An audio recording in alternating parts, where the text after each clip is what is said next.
Hora.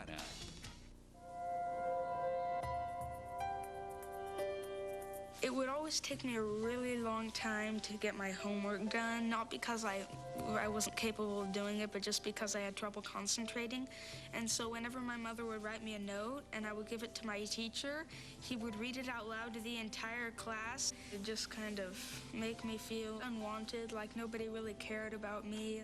I had a second grade teacher. She was always like, "Why are you doing that?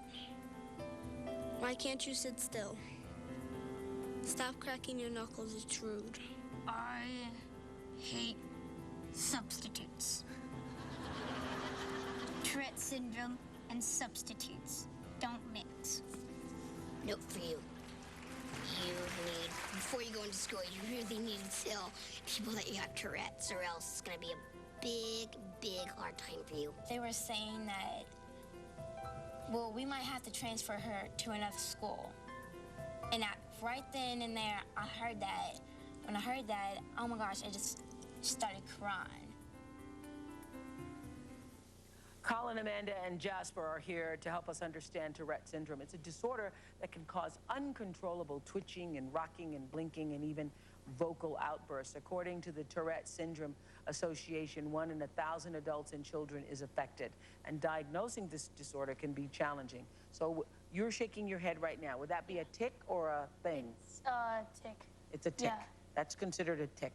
Well, in some cases, parents keep disciplining their children for misbehaving, or teachers don't know what it is, and they would say, "Stop shaking your head," if you were in class, right?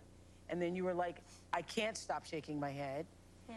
What would cause you to be able to stop? If somebody just keeps telling you, "Stop it, stop it, stop it," eventually your body's just gonna be like, okay. Okay. Amanda's mother, Vicky, is here. And this started when she was what age? I noticed it about 4. I took her to the doctor, and she seemed angry. She said, "Wake up." The doctor felt like it was a discipline problem, and it made me feel like I was a bad parent. Timeouts didn't work. Taking privileges away did not work. Spanking not to excess. Then, once she had an outburst in school in 3rd grade, so that's 8 or 9 years old, that was 5 years it took to get to a therapist, a psychologist. And after several months of working with her, in some tests, they said, "I think she needs to be evaluated for Tourette syndrome." Amanda's Tourette sometimes takes the form of hateful outbursts. How do you cope with that? I would say, "Where does this come from? Why is it directed at me and your dad?" And she said, "Because you love me, and I know I can, and you accept me." So what do you want to say to parents who are watching now, those of you who are parents of these children?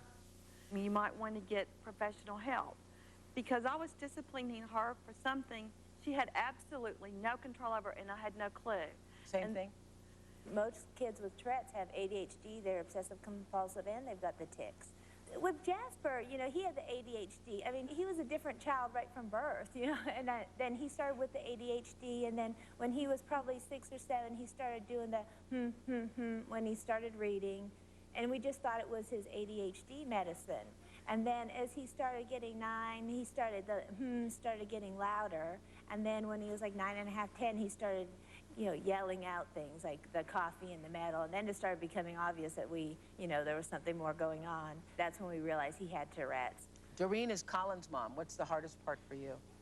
The hardest part for me is public awareness. It's just not there. Public awareness. Colin is he's a fantastic advocate for Tourette syndrome. He's not shy about it. Yes, because you put on his pants the same as everybody else, but he just may be saying metal. Thank you all for coming on.